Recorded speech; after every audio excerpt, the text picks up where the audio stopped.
That's a really fundamental aspect to consider right from the start. Absolutely. The installation guide has a whole section dedicated to data source planning for Splunk Enterprise Security. It stresses that the volume, type, and number of data sources really shapes your whole Splunk platform architecture. Things like how many forwarders you need, where they should be placed, and the potential impact on your network. And it's not just about enterprise security, it affects your overall Splunk setup. The guide specifically mentions planning for collecting asset and identity information.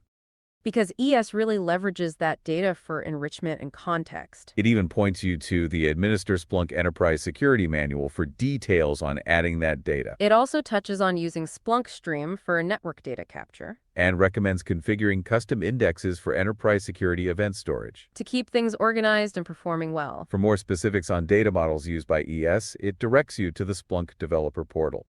So it's a holistic approach, thinking about all the data that feeds into your security picture.